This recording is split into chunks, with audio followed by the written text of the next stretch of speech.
कर चुके थे, ये अगर आपके पास मैग्नेटिक फील्ड है, ये आपके पास मैग्नेटिक फील्ड है और मैं किसी और एंगल पे this is velocity v, theta आपके पास this is not equal to 90 degree.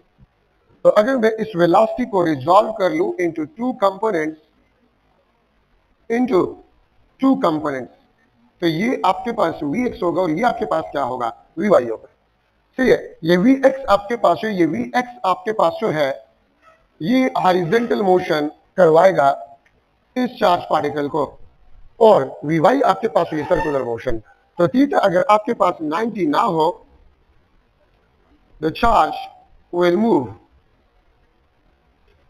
on a helical path, ये हेलिकल पाथ पे जाएगा। ठीक है, मैग्नेटिक फील्ड आपके पास अगर कांस्टेंट हो, लास्ट लेक्चर में R is inversely proportional to B, अगर B यूनिफॉर्म हो, अगर B आपके पास क्या यूनिफॉर्म हो, ठीक है, तो फिर R आपके पास क्या होगा, कांस्टेंट होगा। But if B is not uniform, non uniform, अगर B आपके पास नॉन यूनिफॉर्म हो तो फिर इस तरह आपके पास इसका सर्कुलर पाथ होगा। ठीक है, इसको मैं कह देता हूं this is a spiral. Spiral और हेलिकल में फर्क है।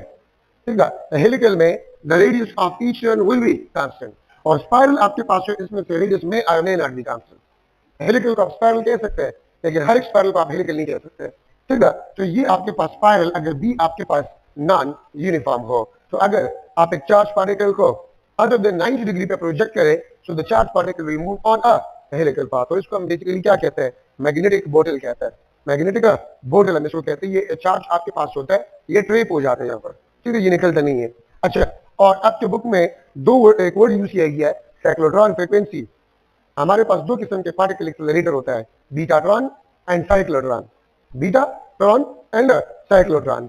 ठीक है, साइक्लोट्रॉन और बीटाट्रॉन दोनों हमारे पास नाम है पार्टिकल एक्सेलरेटर के। किस चीज के नाम है, पार्टिकल एक्सेलरेटर के नाम है, जिसमें चार्ज को या किसी पार्टिकल को एक्सेलरेट किया जाता है विद हाई एनर्जी। ठीक है, तो उस एक्सेलरेटर, पार्टिकल एक्सेलरेटर को हम कहते हैं साइक्लोट्रॉन और बीटाट्रॉन।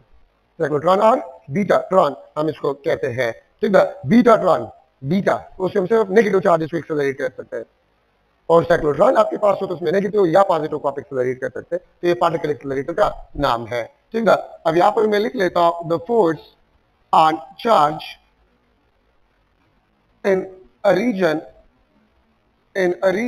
of combined, भाई मतलब इधर आ जाओ, तो निर्देश कर दी हमने लगी सब निर्देश of combined, ठीक है, a region of combined electric field and a magnetic field। apa sih वो बेकार तो बस सर वाला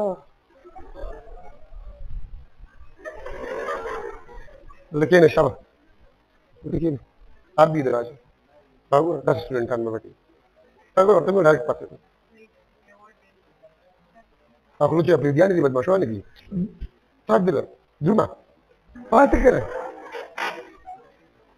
मेरे इज्जत का सवाल है, उसे क्लास में आना सब पहले क्लास में ना पसी पर ना वो पसी अब चुप से बस तू इसी कल कर रहा है अगर आप मैं खाली शर्म नहीं कैसे ना आप कोई मर्जी करें, चलो ये खुद ही नाम तलाश निर्देश लिया ना आपको शान तलाश साथ कोई नहीं समझ नहीं कैसे कोई ना चल। अच्छा, the force on charge in a region of combined electric and magnetic field। बोले अगर इस रीजन हो जिसमें इलेक्ट्रिक और मैग्नेटिक फील्ड दोनों हो, तो हमारा लास्ट लेक्चर हो, नंबर के लेक्चर हो, उसमें मैंने आपको फोर्सेस के बारे में बताया था कि इलेक्ट्रिक फील्ड जो फोर्स लगाएगा और मैग्नेटिक फील्ड जो फोर्स लगाएगा। ठीक है, तो डिफरेंसेस हम करवा चुके थे। तो यहाँ पर अगर वही लो, ये आपके पास पॉजिटिवली चार्ज और ये आपके पास जो है नेगेटिवली चार्ज प्लेट है और ये आपके पास magnetic field into the page. अगर गाड़ी का बुक देखा तो देखिए क्लास में कॉलेज की। ठीक है, अच्छा, तो ये आपके पास magnetic field into the page और ये अगर आपके पास पॉजिटिवली चार्ज प्लेट और ये आपके पास नेगेटिवली चार्ज प्लेट है। मैं अगर एक चार्ज पार्टिकल को Q को प्रोजेक्ट करूं with a velocity v in this region, तो प्लस Q आपके पास है v, सो देखिए इलेक्ट्रिक फील्ड पे फोर्स लगाता है, along the field, along the field, ठीक है। पॉजिटिव चार्ज पे इलेक्ट्रिक फील्ड जो फोर्स लगाता है, this is along the field।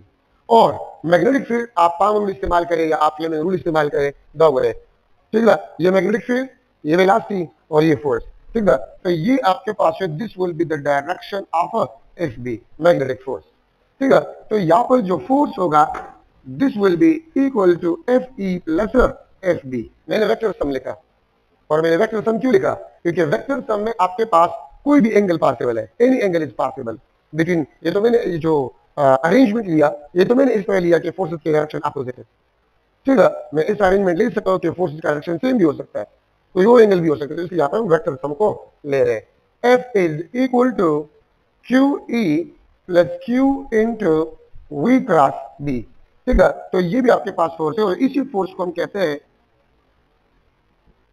लॉरेंट्ज force, हम इसको कहते हैं, ठीक है। इस फोर्स को हम क्या कहते हैं?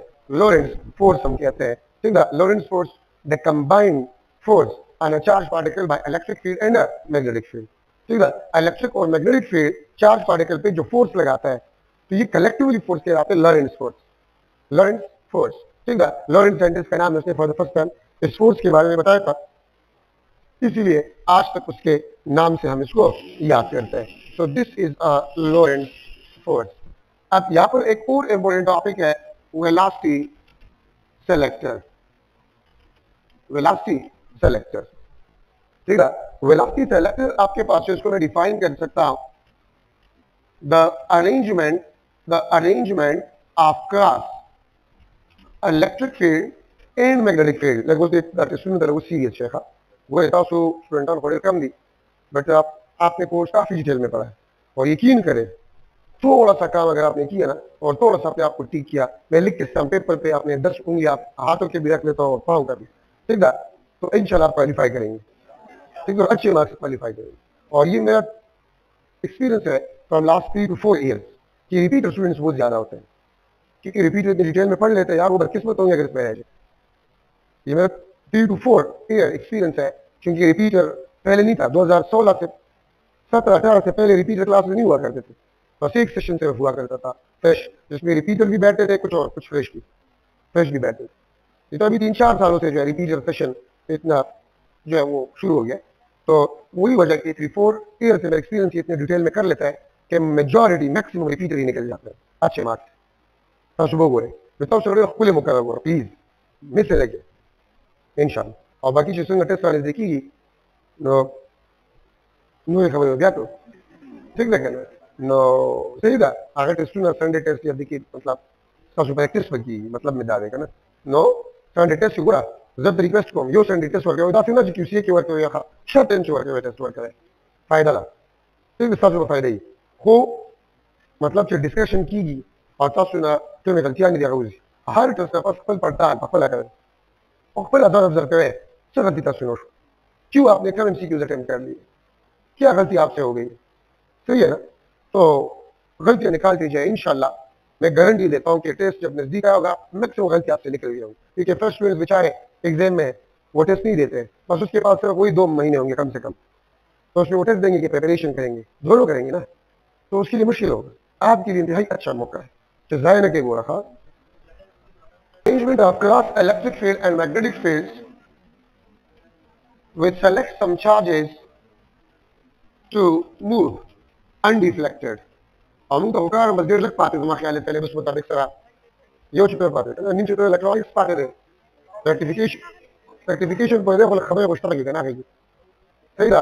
और खैर अब टूल ट्रांजिस्टर को गुरु का ना लेके कहूँ और इंडक्शन पाते इलेक्ट्रोमैग्नेटिक इंडक्शन पाते। अच्छा, so arrangement of cross electric field in magnetic field which select some charges to move undeflected, ठीक है, तो उसको हम वेलोसिटी सेलेक्टर कहते हैं। ये देखिए ये आपके पास 2 अपोजिटली चार्ज प्लेट्स, मैं इसको लिख लेता दिस इज पॉजिटिव और इसको मैं लिख लेता दिस इज नेगेटिव। ये आपके पास magnetic field into the page, ये आपके पास magnetic field into the page, और ये आपके पास plus q and this is a velocity. अब ये चार्ज पार्टिकल जब यहां पर पहुंच जाए प्लस क्यू तो इस पे फोर्सेस होते हैं, जो अभी कुछ देर पहले मैंने आपको बताया, दिस इज एफ बी, और ये आपके पास होगा दिस इज इलेक्ट्रिक फोर्स। ठीक है, अब देखिए अगर ये चार्ज पार्टिकल सीधा चला जाए तो ये सीधा कब जा सकता है, एफ ई अगर आपके पास एफ बी के बराबर हो, एफ ई अगर आपके पास क्या हो, एफ बी के बराबर हो। ठीक है, तो जब इलेक्ट्रोस्टैटिक फोर्स और मैग्नेटिक फोर्स बराबर हो तो मैं इसमें लिख लेता हूं q E q v B, q and q is cancel.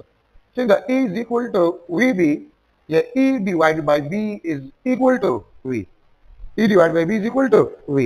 This is the principal formula. देखिए वो चार्ज पार्टिकल जिसका वेलोसिटी E by B के बराबर हो, it will move undeflected. वो चार्ज पार्टिकल जिसका वेलोसिटी E by B के बराबर हो, that charge particle will move undeflected. ठीक है, और देखिए अगर चार्ज पार्टिकल पे FB FE से ज्यादा हो तो it will be deflected towards FB. ठीक है, और अगर चार्ज पार्टिकल पे FE ज्यादा हो FB से, FB is less than FE, तो it will be deflected towards FE. जो 2 मिनट बता के अगर FE और FB बराबर हो तो चार्ज will move undeflected. अगर FB FE से ज्यादा हो तो charge will be deflected towards FB. अगर FB FE से कम हो, charge particle will be deflected towards FE. सही है, तो ये आपके पास जो है कि the charge particle will be deflected towards FE, और अगर FE और FB बराबर हो so the charge particle will move undeflected. ठीक है, देखो अब FB जो क्वेश्चन को खास आपने पढ़ लिया ना, मैं क्वेश्चन कर रहा हूँ। ठीक है, मैं क्वेश्चन कर रहा हूँ, सिर्फ देखना चाहता हूँ कि आप कितने पानी में है, और तकरीबन खत्म हो रहा है। ठीक है, अगर मैं वेलोसिटी को बढ़ा रहा हूँ, गाँव है V is equal to E by B, तो the charge particle will move undeflected. अगर वेलोसिटी E by B से ज्यादा हो, मैं वेलोसिटी को बढ़ा लूँ E by B से, तो चार्ज पार्टिकल पे कौन सा फोर्स बढ़ेगा, यानी दोनों बढ़ेंगे, FB बढ़ेगा, क्योंकि FB वेलोसिटी डिपेंडेंट है। FB आपके पास क्या है, वेलोसिटी डिपेंडेंट। तो अगर मैं वेलोसिटी को बढ़ा दूं तो FB बढ़ेगा, FB क्या होगा, बढ़ेगा। ठीक है, नोबुल है, इसके लिए फिर मैं लिख लेता हूं V is greater than E divide by B, V is greater than E divide by B। ठीक है, और यहां पर मैं लिख लेता हूं V is less than E divide by B। अगर वेलोसिटी को E बाय B से मैं बढ़ाऊं तो FB बढ़ेगा, और अगर FB बढ़ेगा तो FB आपके चार्ज पार्टिकल जो है वो FB के डायरेक्शन में डिफ्लेक्ट हो जाए। ठीक है, और अगर वेलोसिटी में E by B से कम कर रहा हूं तो FB कम होगा। ठीक है, तो charge particle will be deflected towards FE। जो मिसाल देखो, लेट्स सपोज अगर मैं लिख लो E is equal to 10 newton per coulomb और मैग्नेटिक फील्ड स्ट्रेंथ आपके पास 5 टेस्ला है, then what will be the velocity of a charge particle which will move undeflected. ठीक है, नगो लेता so V is equal to E by B, तो 10 divide by 5, 2 metre per second. तो जिस चार्ज पार्टिकल की वेलोसिटी 2 मीटर पर सेकंड होगा, it will move undeflected, it will move undeflected. और अगर वेलोसिटी 2 मीटर पर सेकंड से ज्यादा हो तो चार्ज पार्टिकल डिफ्लेक्ट होगा, किस डायरेक्शन में डिफ्लेक्ट होगा, FB के डायरेक्शन में। और अगर वेलोसिटी 2 मीटर पर सेकंड से कम हो तो डिफ्लेक्ट होगा किस डायरेक्शन में, FE के डायरेक्शन में डिफ्लेक्ट होगा। खबर तो क्या करना, ठीक है, तो ये आपके पास अनडिफ्लेक्टेड। याद रखिए E by B जो रेशियो है वो आपको वेलोसिटी के बारे में बताते हैं। तो इलेक्ट्रिक फील्ड स्ट्रेंथ को अगर आप मैग्नेटिक फील्ड स्ट्रेंथ पे जो है डिवाइड करते हुए वेलोसिटी, तो लिख लें बोला newton per coulomb tesla, this is equal to metre per second. क्या बोलेगा, न्यूटन पर कूलम यूनिट है इलेक्ट्रिक फील्ड स्ट्रेंथ का, और B का यूनिट टेस्ला, तो न्यूटन पर कूलम टेस्ला और मीटर पर सेकंड एक ही यूनिट है आपके पास, ये आपको वेलोसिटी देता है। तो कल आसान क्वेश्चन जो है वो आपसे भूल जाते हैं, फिर आपकी ज़हन में नहीं आता। अगर मैं कह दूं कि Newton per coulomb per Tesla is the unit of देश, मोमेंटम, वेलोसिटी, ठीक है, इलेक्ट्रिक पोटेंशियल एनर्जी, या जो है आपके पास ग्रेविटेशनल पोटेंशियल एनर्जी, तो आपके पास क्या है, वेलोसिटी का यूनिट है। ठीक है, तो the charge particle will move undeflected if the velocity of a charge is equal to the ratio of electric field strength and magnetic field strength. V is equal to E divided by B. ठीक है, अच्छा देखो जरूरी खबर हो रहा है, इस फार्मूले में देखिए V is equal to E by B में देख लें क्वेश्चन को, मैं एक अल्फा चार्ज को, एक अल्फा चार्ज को या अल्फा को और एक प्रोटॉन को सेम वेलोसिटी से सेम मैग्नेटिक फील्ड में छोड़ लेता हूं, सेम वेलोसिटी से सेम मैग्नेटिक और इलेक्ट्रिक फील्ड जो कि cross electric and magnetic field में छोड़ लेता हूं सेम वेलोसिटी से। ठीक है, the proton move undeflected, then alpha will be dash, deflect towards FB, deflected towards FE, undeflected या none of these, undeflected. क्यों? वेलोसिटी आपके पास जो है this is independent, this is independent of magnitude of charge, mass and nature of charge. ऐसे independent है, ठीक है ना। तो ये मैग्नीट्यूड ऑफ चार्ज पे डिपेंड करता है, ना मास ऑफ चार्ज पे डिपेंड करता है, ना नेचर ऑफ चार्ज पे डिपेंड करता है, ठीक है। तो ये बात आप लोग याद रखें। आपके पास जो है जो वेलोसिटी है this is independent of magnitude of charge, mass and nature of charge. इससे आपके पास इंडिपेंडेंट है। तो आपको चार्ज मैग्नीट्यूड ऑफ चार्ज में कंफ्यूज किया जा सकता है, मास में कंफ्यूज किया जा सकता है, और नेचर ऑफ चार्ज पॉजिटिव या नेगेटिव, पॉजिटिव या नेगेटिव में आपको कंफ्यूज किया जा सकता है। अच्छा, इसकी यूजेस क्या है? वेलोसिटी सेलेक्टर के यूजेस क्या है? वेलोसिटी सेलेक्टर के यूजेस जो है ये है कि जो टेलीविजन ट्यूब्स है, टेलीविजन ट्यूब जो है उसमें ये प्रिंसिपल होता है CRO, cathode ray oscilloscope, cathode ray oscilloscope CRO. तो सीआरओ और टेलीविजन ट्यूब्स, ठीक है, उसमें ये यूज होते प्रैक्टिकली, ठीक है। तो ये आपके पास है this is the velocity selector. यहां पर मैं लिख रहा हूं the torque on current carrying coil. अब ये एप्लीकेशन शुरू हो गए कि the force experience by a current carrying conductor, क्या इसको हम प्रैक्टिकली यूज कर सकते हैं? यस। अगर ये आपके पास नॉर्थ पोल है और ये आपके पास जो है दिस इज साउथ पोल, और यहां पर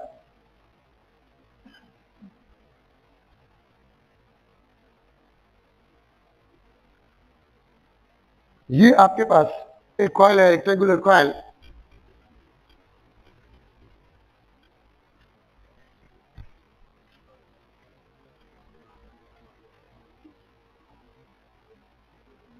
ये आपके पास कार्बन ब्रशेस, और यहां पर मैंने बैटरी लगा ली है। तो ये आपके पास जो है दिस इज करंट, ये आपके पास आई, ये आपके पास आई, ये आपके पास करंट है इस कॉइल में से। देखिए हम ये पढ़ चुके हैं F is equal to I L B into sine. कोई भी करंट कैरिंग कंडक्टर अगर मैग्नेटिक फील्ड में पड़ा हुआ है तो it will experience a force, it will experience a force. तो देखिए ये आपके पास मैग्नेटिक फील्ड में पड़ा हुआ है, this is the direction of the magnetic field. तो अगर मैं फार्म रूल को इस्तेमाल करूं तो देखिए ये आपके पास मैग्नेटिक फील्ड है, ये मैग्नेटिक फील्ड, ये करंट, कन्वेंशनल करंट का डायरेक्शन, राइट हैंड रूल। सो ये वाला लेंथ होगा, ये फोर्स एक्सपीरियंस करेगा इनटू द पेज। और अगर आप इसको देखें, ये मैग्नेटिक फील्ड, ये करंट, तो ये फोर्स ऑब्जर्व करेगा out of the page, out of the page ये फोर्स एक्सपीरियंस करेगा, ठीक है। तो देखिए ये फोर्सेस आपके पास ये कपल फोर्सेस कहलाते हैं, this is the width of the coil, ठीक है। इनटू द पेज मैं फोर्स को इस तरह बना लेता हूं, इनटू द पेज, और आउट ऑफ द पेज जो फोर्स आपके पास होते हैं वो इस तरह होता है, ठीक है। अब देखिए ये दोनों फोर्सेस आपके पास है, they are couple forces, they are couple forces. और फर्स्ट ईयर में हमने कपल फोर्सेस के बारे में पढ़ा है कि दो नॉन कोलिनियर, नॉन कंकरेंट, ठीक है, खबर में प्लीज, दो आपके पास जो है non collinear, non concurrent, anti parallel, equal magnitude, opposite in direction forces अगर किसी बॉडी पे लग जाए तो it will produce a torque. ये क्या प्रोड्यूस करेगा? ये टॉर्क प्रोड्यूस करेगा, ठीक है। अगर ये टॉर्क प्रोड्यूस करेगा so this coil will start to rotate. ये स्मॉल w आपके पास है, this is the width of the coil, this is the width of the coil. तो मैं लिख सकता हूं टॉर्क आपके पास होगा, आपको पता है, couple force multiply by couple arm. ये आपके पास कपल फोर्सेस का टॉर्क है। आप मुझे बता सकते हैं कपल आर्म यहां पर क्या है? Width of the coil. Couple arm क्या है? Width of the coil. तो मैं यहां पर लिख लूंगा FW। तो कपल फोर्स को आप कपल आर्म के साथ मल्टीप्लाई करें, couple force ILB sin theta into omega, मैं लिख सकता हूं I into length omega B sin theta. और आप मुझे बता सकते हैं कि लेंथ और जो विड्थ ऑफ द कॉइल है, अगर इसको मैं मल्टीप्लाई करूं तो ये मुझे क्या देगा? ये मुझे एरिया देगा IAB into sine theta. I is the current, A is the area, B आपके पास मैग्नेटिक फील्ड स्ट्रेंथ है, और थीटा आपके पास एंगल है। यहाँ पर तो एक कॉइल है, ये मैंने एक कॉइल लिया था। अगर ये मैं n कॉइल लूं लाइक दिस, अगर यहाँ पर n कॉइल है n, ठीक है, तो फिर आपके पास जो टॉर्क होगा फॉर n कॉइल, अगर n कॉइल्स हो तो torque is equal to NIAB sin theta. ठीक है, ये आपके पास टार्क होगा। ठीक है, और ये एंगल आपके पास जो है theta is the angle between vector area या normal unit vector and magnetic field strength. ठीक है, मैं इसको इस तरह भी लिख सकता हूं, R torque is equal to NIAB cos alpha, और यहां पर जो अल्फा आपके पास होगा this will be the angle between surface area and magnetic field strength. जहां पर फ्लैट एरिया इन्वॉल्व होगा वहां पर दो बातें हम कर सकते हैं, या तो सरफेस एरिया या वेक्टर एरिया, या तो सरफेस एरिया या वेक्टर एरिया। अगर मैं कॉस लूंगा कॉस, तो एंगल सरफेस एरिया और मैग्नेटिक फील्ड के दरमियान होगा। अगर मैं साइन लूंगा तो एंगल आपके पास होगा एंगल वो बिटवीन वेक्टर एरिया और मैग्नेटिक फील्ड स्ट्रेंथ के दरमियान होगा। तो टार्क आपके पास है this is equal to NIAB cos alpha. ठीक है, angle between surface area and magnetic field strength. ठीक है, बाकी मैथमेटिकल फार्मूला है। अगर मैं आपको ये कह दूं कि आप किन चीजों पर डिपेंड करता है, तो number of turn, current, area, magnetic field strength और एंगल। तो एंगल या तो वेक्टर एरिया या मैग्नेटिक फील्ड या सरफेस एरिया मैग्नेटिक फील्ड, लेकिन फिर ट्रिग्नोमेट्रिक रेशियो आपने डिफरेंट इस्तेमाल करना होगा। अगर मैं आपको ये कह दूं इक्वेशन में कर लेता हूं, if the coil is circular coil then what is the equation of torque. Torque की इक्वेशन पे क्या होगा, अगर ये रेक्टेंगुलर कॉइल के बजाय सर्कुलर कॉइल हो तो फिर टार्क क्या होगा? हाँ, एरिया क्या, पाई आर स्क्वायर। एरिया क्या होगा, पाई आर स्क्वायर। ठीक है, एरिया को पाई आर स्क्वायर से रिप्लेस करें। ठीक है, बाकी एंगल वाइज डिस्कशन है। If the surface area is parallel to the magnetic field then what will the torque, what will be the torque, शाबाश, मैक्सिमम अल्फा बस 0 ही करना। तो alpha 0, surface area is parallel to the magnetic field. देखो देखो तो देखो वो है, अगर मैं ये कह दूं ये नॉर्थ पोल है और ये साउथ पोल है तो ये मैग्नेटिक फील्ड होगा। ठीक है, सरफेस एरिया इस तरह पड़ा हुआ है तो surface area is parallel to the magnetic field. ठीक है, तो अल्फा 0 का 0.1 टार्क इज मैक्सिमम। लेकिन अगर मैं नॉर्मल यूनिट वेक्टर को लूं तो नॉर्मल यूनिट वेक्टर इस परपेंडिकुलर है। थीटा 90 है लेकिन अल्फा आपके पास 0 है। थीटा 90 है लेकिन अल्फा आपके पास क्या है, 0। दोनों आपको ठीक रिजल्ट देगा। याद रखें, मोटर जितनी भी है, ये फैन है या जितनी भी किस्म के मोटर्स है, they work on the principle of torque. इसलिए आप इसको टार्क को क्या कहते हैं, इसको मोटर इफेक्ट भी कहते हैं। इसको हम क्या कहते हैं, मोटर इफेक्ट। जितनी भी मोटर है वो इसी प्रिंसिपल के बेस पे काम करते हैं। ठीक है, अगर मैं आपसे पूछूं कि इनिशियली जब हम मोटर में इसको रखते हैं तो इसका सरफेस एरिया मैग्नेटिक फील्ड के पैरेलल होगा कि परपेंडिकुलर होगा? पैरेलल। टार्क नॉन जीरो है जब इसका सरफेस एरिया इस तरह हो जाए, ना है। Now the surface area is perpendicular but the normal unit vector is a parallel. Normal unit vector is parallel but the surface area is perpendicular. तो अगर surface area perpendicular हो अल्फा 90 तो cos 90 0, और अगर वेक्टर एरिया पैरेलल हो तो theta आपके पास 0, sin 0 is equal to 0, तो क्या क्या होगा 0।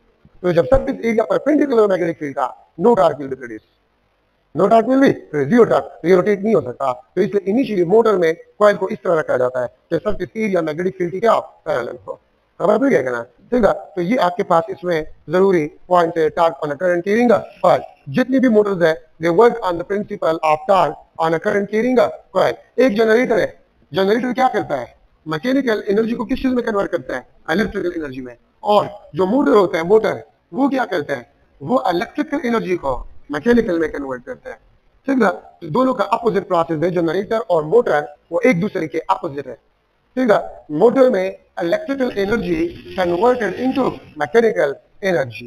ठीक है, और जनरेटर में आपके पास जो है the mechanical energy is converted into electrical energy. ठीक है, बाकी इसको हम torque on current carrying coil. Number of turns को अगर मैं डबल कर जाऊं what will happen to the torque, double.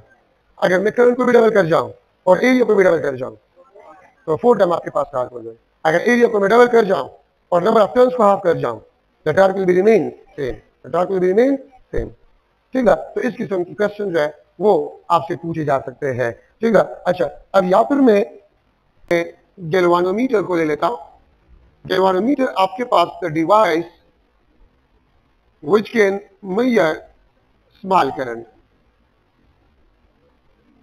ठीक है, गैल्वानोमीटर आपके पास जो है a device which used to measure a small current, तो उसको हम गैल्वानोमीटर कहते हैं। गैल्वानोमीटर का जो वर्किंग प्रिंसिपल है, वर्किंग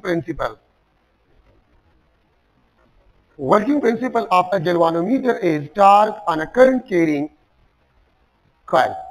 ठीक है, torque on a current carrying coil। ठीक है, ये आपके पास वर्किंग प्रिंसिपल है गैल्वानोमीटर का, सही है। अच्छा, अब इसमें से क्या होता है, ये प्रिंसिपल फार्मूला आपके पास जो है, प्रिंसिपल फार्मूला हमारे पास है I is equal to C theta divide by NAB into cos alpha.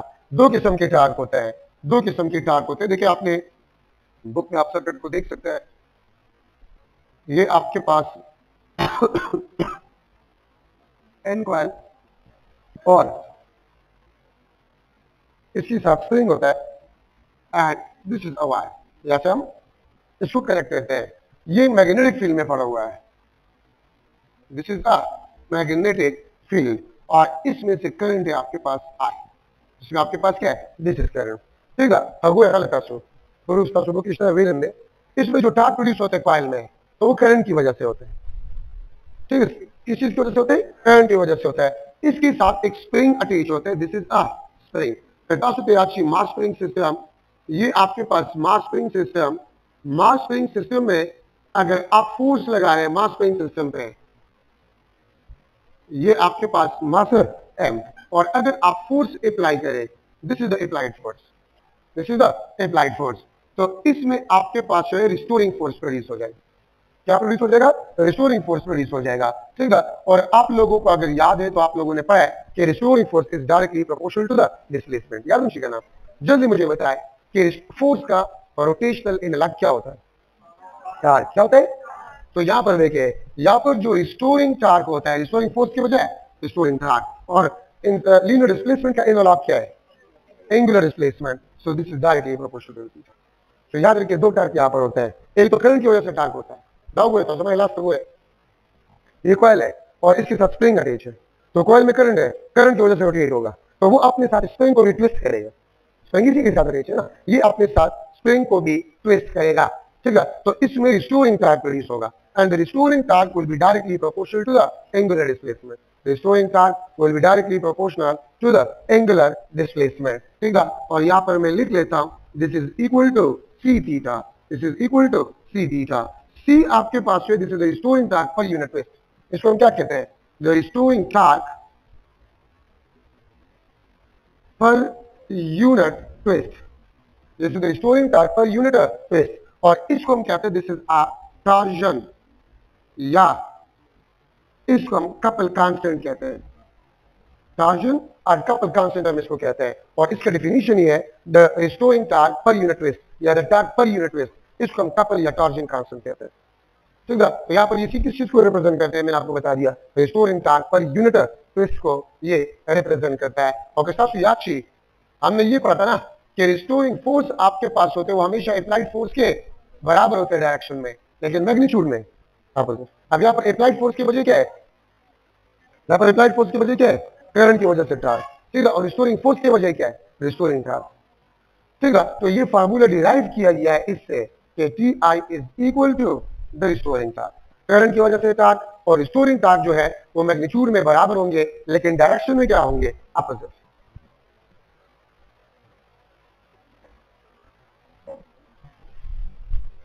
ठीक है।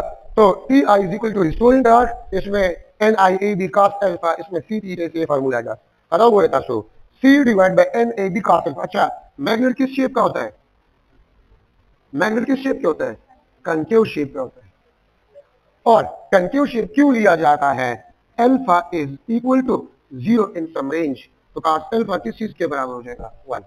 इस कॉस का कंट्रीब्यूशन खत्म करने के लिए, इस कॉस का कंट्रीब्यूशन खत्म करने के लिए मैग्नेट को कनकेव शेप लिया जाता है।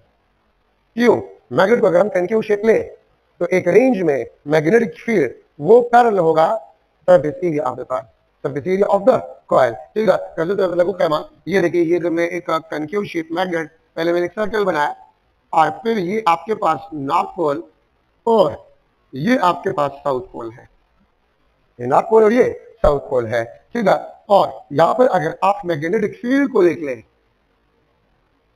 तो ये आपके पास मैग्नेटिक फील्ड है, कहते हैं अगर ये कॉइल है, देखो बोले अगर ये कॉइल है तो मैग्नेटिक फील्ड पैरेलल, अगर ये ट्विस्ट हो जाए तो फिर भी पैरेलल है, ख्याल रखना है ना।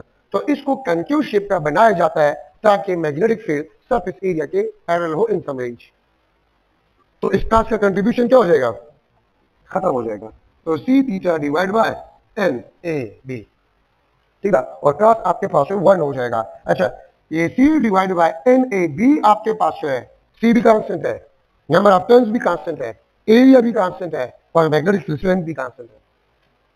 सी भी कांस्टेंट है, नंबर ऑफ टर्न्स भी कांस्टेंट है, एरिया भी कांस्टेंट है और बी भी आपके पास कांस्टेंट है। तो मैं लिख सकता हूं I is equal to C theta divide by N A B, इसको मैं लिख सकता हूं I is equal to K theta. और ये किस चीज के बराबर है, this K is equal to C divide by N A B. Relation I is directly proportional to theta.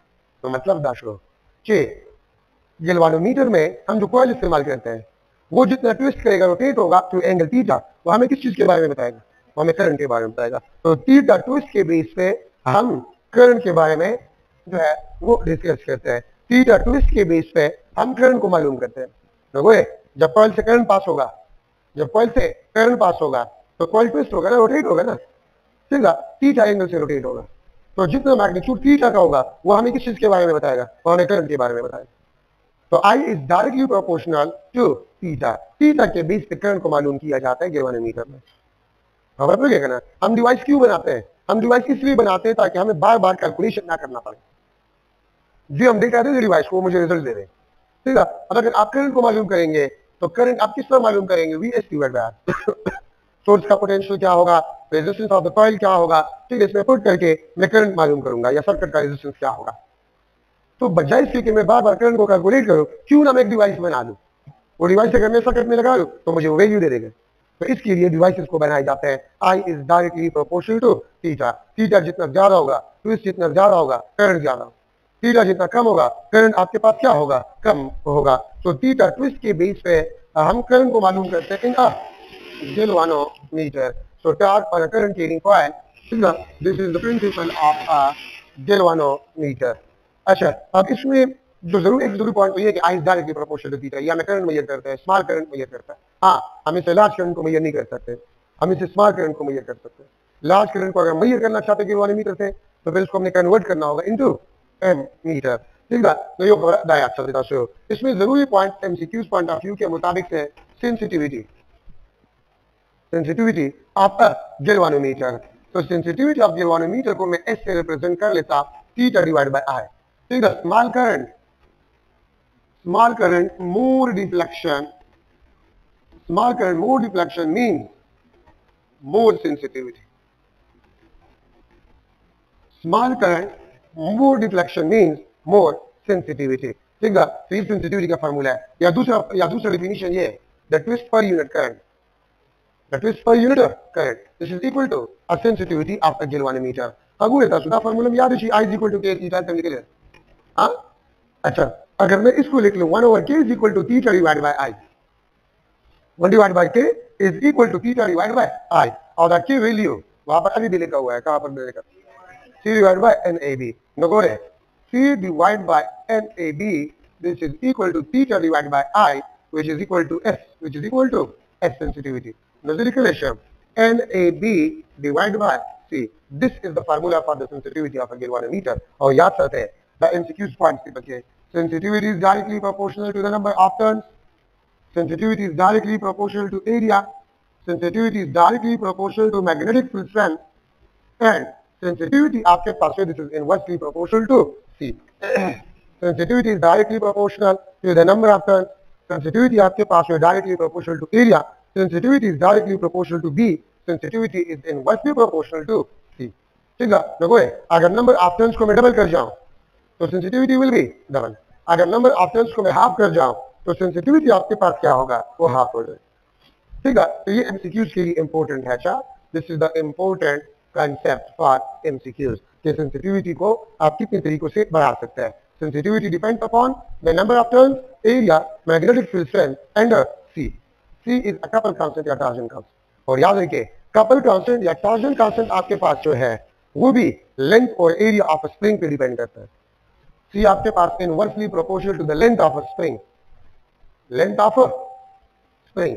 अगर स्प्रिंग के लेंथ को आप चेंज करें तो C चेंज हो जाएगा, ठीक है। और C आपके पास है, this is directly proportional to area of spring.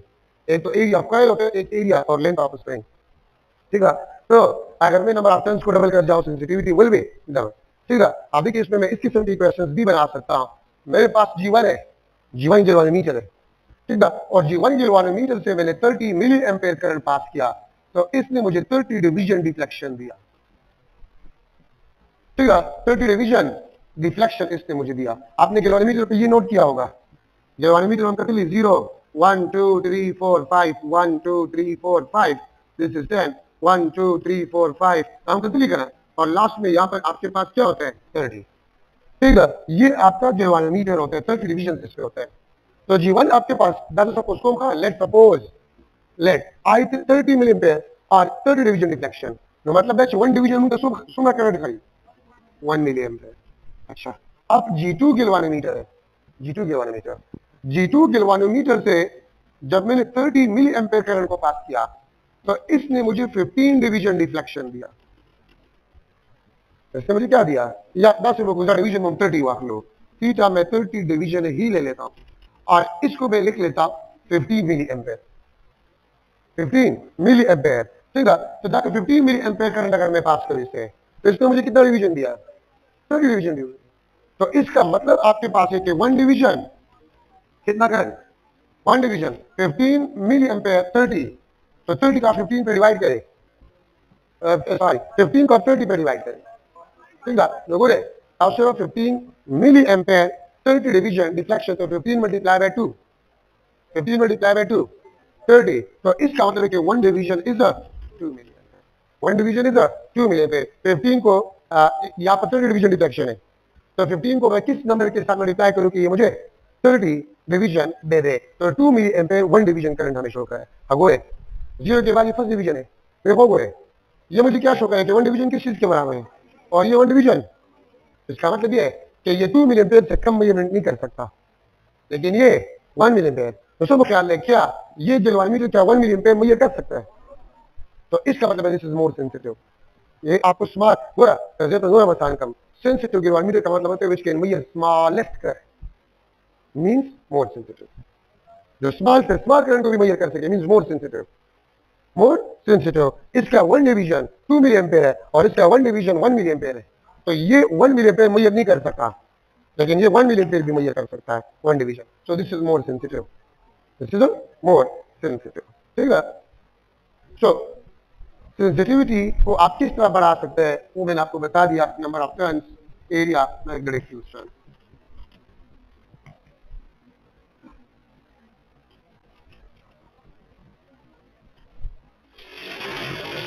Conversion of galvanometer into ammeter। ठीक है, एमीटर आपके पास जो है which can measure current in amperes। ठीक है, और ये आपके पास लार्ज करंट है, ये आपके पास क्या है लार्ज करंट, हाँ 0.5 15 मिली एम्पेयर 30 डिवीजन डिफ्लेक्शन गई। ठीक है ना, 2 मिली एम्पेयर ठीक है, ठीक है 0.5 अगर हो जाए 0.5 1 division 2 milli ampere 10 division, yes ये 0.5 है, अच्छा हाफ, ठीक है ये हाफ मिली एम्पेयर, ठीक है 0.5 जगह, तो ये अगर 30 डिवीजन हमें दे रहे हैं, बताओ बोले 10 डिवीजन आपके पास क्या हो जाएगा 0.5 मल्टीप्लाई बाय 10 5, ठीक है, फिर 20 आपके पास नेक्स्ट 5, फिर 30 आपके पास नेक्स्ट 5, ठीक है, तो 15 मिली एम्पेयर हो जाए, तो 0.5 मिली एम्पेयर, थैंक यू। अच्छा, conversion of galvanometer into ammeter, बोले गैल्वेनोमीटर आपके पास है वो स्मॉल करंट को मेजर कर सकता है, वो क्या कर सकते हैं स्मॉल करंट, हाँ उसकी देखिए सेंसिटिविटी तो कम हो जाए, लगू बोले देखिए खबर हमरा ये 1 डिवीजन क्या है 1 मिली एम्पेयर, उसका 1 डिवीजन 0.5 मिली एम्पेयर है, जो मैंने 2 मिली एम्पेयर लेकर, तो देखिए ये 0.5 द 1 डिवीजन से बराबर है 0.5,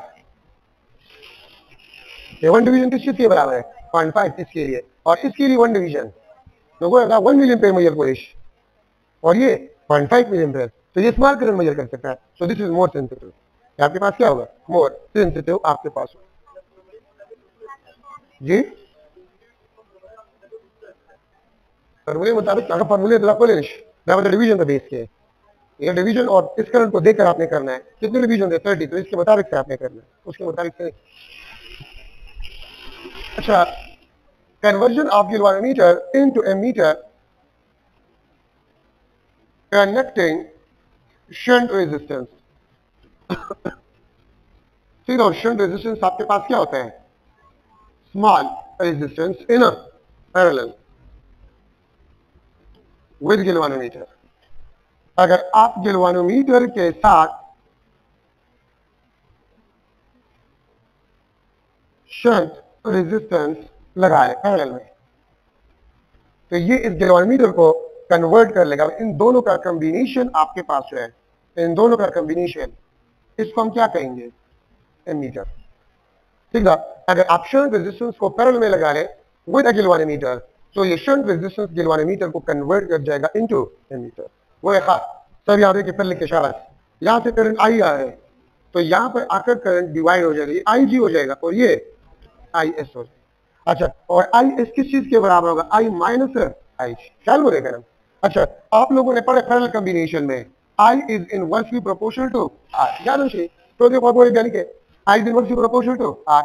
अगर आर कम होगा तो करंट, तो अगर शंट रेजिस्टेंस हम शंट को स्मॉल से स्मॉल रखते हैं मीटर के मुकाबले में, तो फिर ज्यादा करंट किससे पास होगा? शंट। शंट का मतलब ये होता है विच बाईपास लार्ज करंट, एक दूसरा रास्ता जिससे ज्यादा फ्लो हो। ठीक है, बाईपास इसको कहते हैं। तो लार्ज करंट यहाँ से पास होगा, स्मॉल इससे पास होगा। खबर लगेगा ना। तो अगर स्मॉल करंट इससे पास होगा, लार्ज इससे पास होगा, तो जो स्मॉल करंट गैल्वेनोमीटर से पास हो रहा है वही हमें टोटल करंट के बारे में बताएगा, क्योंकि हमारे पास जो टोटल करंट होगा this will be equal to I S plus I G. ये हमारे पास टोटल करंट होगा। और जो मिसाल रखो हाँ लिख बने कर फिलहाल फिलहाल निकल में करे। अगर मैं लिख लो example let R S is equal to R G, ऐसे मिसाल में वापस, तो अगर दोनों का रेजिस्टेंस बराबर है तो दोनों से करंट सेम पास होगा। हाँ, सेम करंट पास होगा। टोटल करंट कितना होगा? Total current I S plus I G, मैं इसको लिख सकता हूँ 2 times of I G. Relation करना दोबारा बराबर भी खगोरे तो देखो खगोरे। अगर गैल्वेनोमीटर हमें सिर्फ 30 मिली एम्पीयर करंट दे सकते हैं, 30 डिवीजन। ठीक है, अगर मैं लिख लो आई जी आपके पास 30 मिली एम्पीयर है और ये मुझे कितना डिवीजन डिफ्लेक्शन दे रहे हैं, तो 1 डिवीजन पे किस चीज के बराबर होगा? 1 मिली एम्पीयर। ये अकेला गैल्वेनोमीटर हमें कितना करंट दे सकता है? 30 मिली एम्पीयर। हमारे गौर से हुआ है। हाँ, मेरे गैल्वेनोमीटर में कितने डिवीजन होते हैं जो आप लेबोरेटरी में इस्तेमाल करते हैं? 30 डिवीजन होते हैं।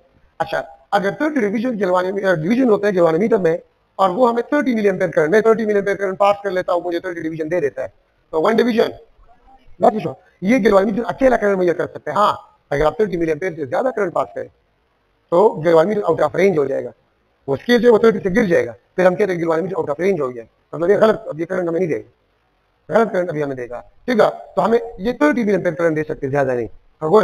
अभी मैंने शर्ट लगा लिया, तो अगर गैल्वेनोमीटर से 30 मिली एम्पीयर करंट पास होगा तो गैल्वेनोमीटर मुझे कितना रिफ्लेक्शन देगा? 30 डिवीजन देगा ना। ठीक है, तो अगर 30 मिली एम्पीयर इससे पास हो तो 30 मिली एम्पीयर इससे पास होगा ना, मुझे यहां से पता चल गया। तो इसका मतलब है कि अब 1 division 2 milli ampere, 2 milli ampere. ठीक है, और अगर थीटा 30 डिवीजन हो, 30 डिवीजन हो तो टोटल करंट कितना होगा? 60 मिली एम्पीयर। तो वो गैल्वेनोमीटर जो अकेला 30 मिली एम्पीयर मेजर कर सकता था, अब इस शंट के साथ वो 60 मेजर कर सकते हैं। मतलब गैल्वेनोमीटर मुझे जब 30 डिवीजन देगा और मुझे ये कंडीशन बताई है तो मैं कह सकता हूँ कि गैल्वेनोमीटर से अगर 30 पास हो तो शंट से भी 30 पास होगा। अब वो है second example, let R S is equal to R G divide by 1000। Shunt मैंने गैल्वेनोमीटर से 1000 कम लिया, तो शंट रेजिस्टेंस से जो करंट पास होगा 1000 times of galvanometer, that is what. हाँ, और calculation total current I S plus I G, ये 1001 आई जी हो जाएगा, that is what 1001 times of I G, that is what. अब ये अब जुदा बदल से तो शांति आ रहा है, बस approximately equal to 1000 of IG उन्हीं निकल गया ना, 1 बार इग्नोर को। अब ये थीटा गैल्वेनोमीटर मुझे 30 डिवीजन दे रहे हैं, तो गैल्वेनोमीटर से कितना करंट पास हो रहा है? 30 मिली एम्पीयर। अच्छा, ये देखिए IG आपके पास 30 मिली एम्पीयर होगा तो टोटल करंट कितना होगा? Total current 1000 multiply by 30 milli ampere नगोरे द 1000, ये बन जाएगा आपके पास 30,000 मिली एम्पीयर। दाबतिशी अगोयस ये मिली 10 टू पावर माइनस 0 3 0 कैंसिल हो जाएंगे, आई क्या हो जाएगा? अब आपका गैल्वेनोमीटर किस चीज का काम कर रहे हैं? एमीटर। अब यहाँ पर मैं लिखूंगा 1 डिवीजन किस चीज के बराबर होगा, तो जितने किलोमीटर वाले को डिवीजन दी, ये वाले यहाँ पर 0, यहाँ पर 10 एम्पेयर, यहाँ पर क्या होगा 20 एम्पेयर, यहाँ पर क्या होगा, अब आपके किलोमीटर एमीटर का काम करें, ठीक है। तो देखिए शंट रेजिस्टेंस आपके पास जो है, शंट रेजिस्टेंस लार्ज करंट को बाईपास कर लेते हैं, और किलोमीटर से जो स्मॉल करंट पास हुआ है वो हमें लार्ज करंट के बारे में बता रहे हैं, ठीक है। तो ये आपके पास थोड़ा सा डिस्कशन था कि किस तरह शंट रेजिस्टेंस जो है वो गैल्वेनोमीटर को एमीटर में कन्वर्ट कर लेते हैं। तो ये आपके पास जो है एक एग्जांपल है तो इसका, सर प्रिंसिपल फार्मूला आपके पास है कन्वर्जन का, R S is equal to I G R G divide by I minus I G, बल्कि मैं पहले ये लिख लूंगा I S I G R G divide by I minus I G. This is the principle conversion formula. वो MCQs में किस तरह आपको बताया जाता है इसके बारे में, देखो बोले टोल देखो बोले बेल के what shunt resistance we connect in parallel with a galvanometer which convert galvanometer into ammeter which can measure up to 10 ampere, which can measure up to 10 ampere, like I was saying 10 ampere. If the full scale deflection current is a 1 milliampere, if the full scale deflection current is a 1 milliampere, so IG 1 milliampere होगा, which can measure up to 10 ampere, so I 10 ampere होगा, होगा क्या करना, ठीक है। And the resistance of the galvanometer is 100 ohm, थोड़ा data रखेगा, which can measure up to 10 ampere, तो I 10 ampere होगा, I क्या होगा 10 ampere होगा, IG आपके पास होगा 1 milliampere, RG क्या है आपके पास 100 ohm, पुट करें शंट रेजिस्टेंस आते, अगर वो आप लगा लेंगे गैल्वेनोमीटर के साथ पहले में, तो it will convert galvanometer into ammeter. अच्छा, इसमें एक और जरूरी पॉइंट है कि जो रेंज आपके पास जो है this is inversely proportional to R S, range आपके पास जो है this is inversely proportional to R S. R S आपके पास शंट रेजिस्टेंस है, आर एस आपके पास क्या है शंट रेजिस्टेंस है, ठीक है। तो शंट रेजिस्टेंस आप जितना कम करेंगे रेंज बढ़ेगा। देखो वो है ये कितना मेजरमेंट कर सकता था और ये 30 एम्पियर, तो मैंने शंट को कम किया तो रेंज बढ़ गया, ठीक है। तो range is inversely proportional to R S, या इवन मैं इस तरह भी लिख सकता हूं, range is inversely proportional to the resistance of ammeter, resistance of ammeter, ठीक है। जिक्र का सुनो सपोज कम रेंज R1 5 एम्पियर और रेंज 2 20 एम्पियर है, या के पास 2 एमीटर है, या के पास क्या है 2 एमीटर है, तो आप ये बताएं कि इसमें से रेजिस्टेंस किसका कम होगा, R2, इसका रेजिस्टेंस कम होगा, इसका रेजिस्टेंस क्या होगा ज्यादा होगा, ठीक है। तो रेंज आपके पास है this is inversely proportional to RS, ठीक है। अच्छा, अब यहाँ पर मैं conversion of galvanometer into voltmeter, conversion of galvanometer into voltmeter, ठीक है। अब अगर मैं गैल्वेनोमीटर को वोल्टमीटर में कन्वर्ट कर रहा हूं तो गैल्वेनोमीटर के साथ आप हाई रेजिस्टेंस को सीरीज में लगा लें, ठीक है। तो अगर आप इसको सीरीज में लगा लें तो फिर इन दोनों का जो कॉम्बिनेशन आपके पास है ये क्या कहलाएगा, ये वोल्टमीटर कहलाएगा, ठीक है। इसका रेजिस्टेंस आपके पास RG है, इसका रेजिस्टेंस आपके पास RH है, ठीक है। तो RH much more greater than RG, यहाँ पर शंट आपके पास होता है it is much more smaller than RG। तो बोले अगर मैं एमीटर में कन्वर्ट करना चाहता हूँ तो शंट रेजिस्टेंस लगाऊंगा, और अगर मैं वोल्टमीटर में कन्वर्ट करना चाहता हूँ तो हाई रेजिस्टेंस सीरीज में लगाऊंगा, ठीक है। तो मतलब दर्शक अगर मैं गैल्वेनोमीटर को एमीटर में कन्वर्ट करना चाहता हूँ तो मुझे रेजिस्टेंस डिक्रीज करना होगा, और डिक्रीज करने के लिए मैं पैरेलल लगा लेता हूँ, और अगर मैं वोल्टमीटर में कन्वर्ट करना चाहता हूं मुझे रेजिस्टेंस बढ़ाना होगा, ठीक है। तो हम RH को सीरीज में लगा लेते हैं, ठीक है। और देखिए V is equal to VG plus VH। अब यहाँ पर आपके पास जो V होगा, यहाँ पर जो V आपके पास होगा V, तो ये V किस चीज के बराबर होगा, this is equal to VG plus VH। VG is the potential drop to galvanometer और VH आपके पास है this is the potential drop to high resistance and this is the potential, ठीक है।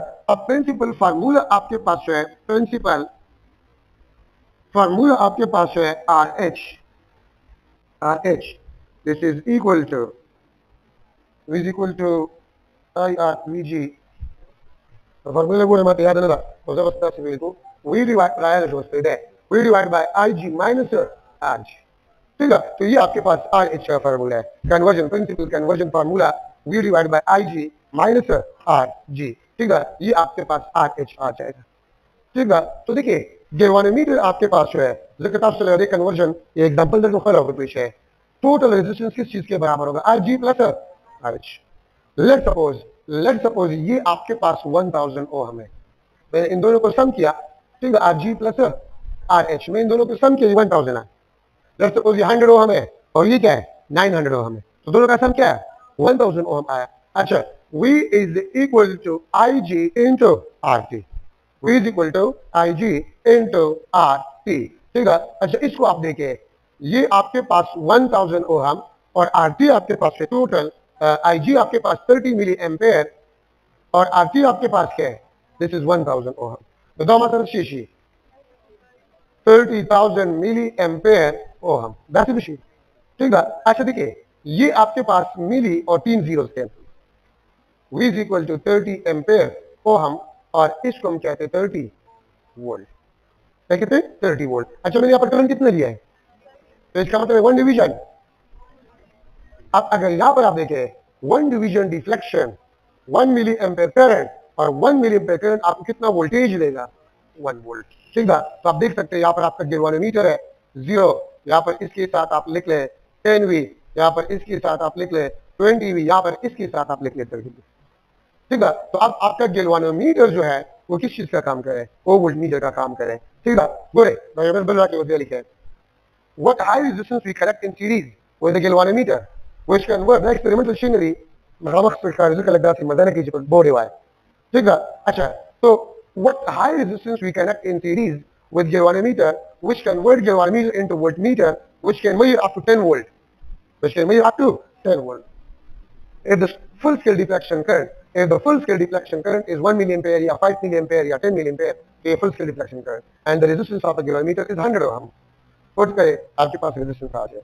ठीक है, तो ये आपके पास कन्वर्जन आप गैल्वानोमीटर इनटू वोल्टमीटर हाइयोमीटर मतलब बना के क्या लिखिए, तो तुम्हारा स्वादिष्ट हो। अगर मैं ये 2000 लिख लो तो ये क्या आएगा 60, तो रेंज बढ़ गई ना।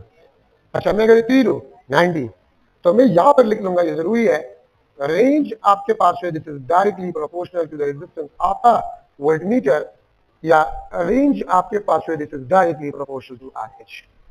दस जरूरी है, अगर आप रेजिस्टेंस को डबल करें तो रेंज डबल हो जाएगा, डबल है ना। अब ये वोल्टमीटर कितना मेजरमेंट कर सकते हैं 30 वोल्ट। अगर मैं रेजिस्टेंस 2000 ओम कर लूं तो फिर 60 वोल्ट, अगर मैं 3000 ओम कर लूं 90 वोल्ट, तो रेंज बढ़ेगा अगर मैं रेजिस्टेंस को बढ़ाऊं। तो range is directly proportional to R V, या range is directly proportional to R H. Range आपके पास है, ये रेंज वाली बात है इसमें भी और उसमें भी बहुत ज्यादा जरूरी है। अच्छा, conversion of galvanometer into ohmmeter, ohmmeter आपके पास जो है this is a device used to measure resistance. This is a device used to measure resistance. इसको हम ओहम मीटर कहते हैं। ठीक है, तो वोल्टमीटर, एमीटर और ओहम मीटर ये तीनों गैल्वानोमीटर से ही बने हुए हैं, इसलिए गैल्वानोमीटर को king of all electrical devices भी कहा जाता है। ठीक है, king of all electrical devices, क्योंकि बाकी डिवाइसेस इसी से बना हुआ है। हर वो डिवाइस जिसे जब करंट पास हो जाए और वो रिफ्लेक्शन शो करे किसी स्केल पे, वो गैल्वानोमीटर से बना हुआ होगा। आपके गाड़ी का स्पीडोमीटर है, स्पीडोमीटर वो भी बेसिकली गैल्वानोमीटर ही है। ठीक है, तो device used to convert galvanometer into ammeter. ठीक है, ये आपके पास 0 1 2 3 4 5 5 6 7 8 9 10 और लास्ट में आपके पास दिस इज 30 और ये आपके पास 15, ये 10। ठीक है, तो ये गैल्वानोमीटर है और मैं वही डिस्कशन कर रहा हूँ 30 डिवीजन डिफ्लेक्शन और करंट आपके पास है this is 30 milli ampere, this is 30 milli ampere. ठीक है, तो अगर 30 मिली एम्पेयर करंट जो है इस गैल्वानोमीटर से पास हो रहा है तो ये मुझे कितना डिवीजन डिफ्लेक्शन देगा, ये मुझे 30 डिवीजन डिफ्लेक्शन देगा। हाँ बोले, अब यहाँ पर गैल्वानोमीटर हमने लगा लिया,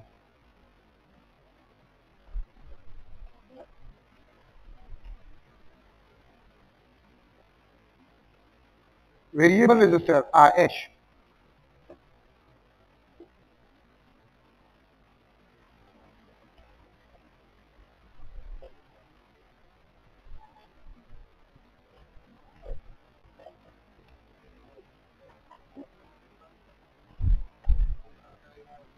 अच्छा ये वेरिएबल रेजिस्टर है और ये हमने सोर्स अटैच कर लिया, और ए और बी के साथ हम अननोन रेजिस्टेंस को कनेक्ट करेंगे, जिसके रेजिस्टेंस को हमने क्या करना है, मालूम करना है। हाँ रेडी है, वो है। हाँ आपके बुक ने कुछ वर्ड्स लिखे हैं कि अगर ये गैल्वेनोमीटर फुल स्केल डिफ्लेक्शन है, फॉर एग्जांपल ये फुल स्केल डिफ्लेक्शन है 30, तो इसके ऊपर आप लिख लेंगे R इज इक्वल टू 0, और जो जीरो डिफ्लेक्शन है इसके ऊपर आप लिख लेंगे इनफाइनाइट, क्योंकि आपको पता है I is inversely proportional to R, I is inversely proportional to R। तो रेजिस्टेंस अगर इनफाइनाइट होगा तो करंट क्या होगा, जीरो। तो बोले अगर ये गैल्वेनोमीटर मुझे जीरो डिफ्लेक्शन दे रहे हैं तो इसका मतलब रेजिस्टेंस कितने हैं, इनफाइनाइट। तो जीरो के ऊपर इनफाइनाइट लिख ले और फुल स्केल डिफ्लेक्शन के ऊपर क्या लिख ले, जीरो। तो बुक एक इशू थी, जो फुल स्केल डिफ्लेक्शन के ऊपर जीरो लिख ले और जीरो के ऊपर इनफाइनाइट लिख ले। हाँ ठीक है। हाँ जीरो दो number sign. Let suppose let the resistance of a circuit is 3000 ohm. The resistance of a circuit is 3000 ohm. देखो वो लिखल बने करेंगे ना पे, अगर इस पूरे सर्किट का रेजिस्टेंस देखो वो लिखल बने करे, अगर मैंने एक वायर लगा लिया, वायर लो रेजिस्टेंस वायर, और इस सारे सर्किट का रेजिस्टेंस 3000 ओम था, और दीवार में तो मुझे क्या रिफ्लेक्शन शो कर रहा था, 30, ठीक है। अच्छा मैं अगर रेजिस्टेंस को डबल करूं तो करंट हाफ हो जाएगा, 30 का हाफ क्या है, तो जो रेजिस्टेंस सर्किट का पहले था वही आप इस हाफ रिफ्लेक्शन के ऊपर लगी 3000 ओम, एक बने करता कि मैं मानी, ठीक है। तो मैंने रेजिस्टेंस 3000 ओम दिया था, सर्किट का 3000 ओम था, और फुल स्केल डिफ्लेक्शन कितना था, तो इसको हाफ करें इसके ऊपर। अगर फुल स्केल डिफ्लेक्शन 20 था तो 20 को हाफ करें 10 के ऊपर आप ये लिख लेते। अगर फुल स्केल डिफ्लेक्शन 24 होता तो इसको हाफ करें 12, इसके ऊपर आप ये लिख ले करना, ठीक है। अब 30 से 15 डिवीजन आने के दरमियान कितने डिवीजन है और टोटल रेजिस्टेंस कितने हैं, तो 15 डिवीजन के साथ में क्या मल्टीप्लाई करो कि 3000 ओम आ जाए, 12 ओम। इसका मतलब ये है 1 division deflection this will be equal to 200। अब आपका गैल्वेनोमीटर किस चीज का काम करेगा, और मीटर का। इसका मतलब है कि ये एक डिवीजन कितने रेजिस्टेंस का है, 200 ओम का है। अब ये फुल स्केल डिफ्लेक्शन मुझे दे रहा था, मैंने एक रेजिस्टेंस लिया, मुझे नहीं पता था उसका रेजिस्टेंस क्या था, ये आपके पास अननोन रेजिस्टेंस था Rx, मुझे नहीं पता था इसका रेजिस्टेंस क्या है, लेकिन जब मैंने ये रेजिस्टेंस लगा लिया तो गैल्वेनोमीटर 30 डिवीजन से 25 पे आ गया, 30 से कहां पर आ गया, तो कितने डिवीजन पीछे आ गया, 5 डिवीजन। एक डिवीजन किस चीज के बराबर है, तो इसका रेजिस्टेंस क्या होगा, 1000 ओम, ठीक है। 1000 ओम ना खबर क्या हुआ है, सर्किट का टोटल रेजिस्टेंस क्या था इसके बगैर, 3000 ओम। फुल स्केल डिफ्लेक्शन क्या था, 30 को हाफ करें उसके ऊपर ये रेजिस्टेंस है। और मैंने क्यों हाफ किया, क्योंकि अगर मैं 3000 और रेजिस्टेंस लगा लूं तो सर्किट का रेजिस्टेंस 6000 हो जाएगा, और 6000 से करंट हाफ, लेकिन चूंकि 3000 पे जो डिफ्लेक्शन था उसको तो मैंने जीरो कहा, तो अगर एक्स्ट्रा और 3000 में लगाऊंगा तो 15 के ऊपर मैं लिखूंगा। वो बात आसान है, सर्किट का जो टोटल रेजिस्टेंस होगा उसको फुल स्केल डिफ्लेक्शन को हाफ करे इसके ऊपर आप लिख ले, इसके ऊपर आप लिख ले, ठीक है। तो 1 डिवीजन 200 ओम। अच्छा मुझे नहीं पता इसका रेजिस्टेंस क्या है, मैंने लगाया तो डिफ्लेक्शन जो है गैल्वेनोमीटर का वो 30 से 20 पे आ गया, तो कितना डिवीजन पीछे आ गया, और ये क्यों पीछे आएगा, क्योंकि आप रेजिस्टेंस को बढ़ाते तो करंट कम होगा ना, तो डिफ्लेक्शन गैल्वेनोमीटर का कम होगा।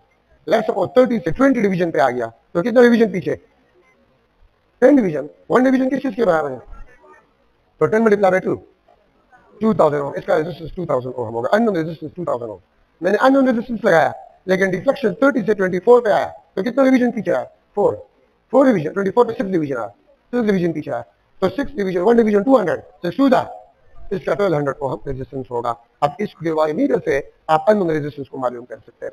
तो याद करते हैं मीटर हो, वोल्ट मीटर हो या ओम मीटर हो या आपके गाड़ी का स्पीडोमीटर हो, तो वो गैल्वेनोमीटर से ही बना हुआ है।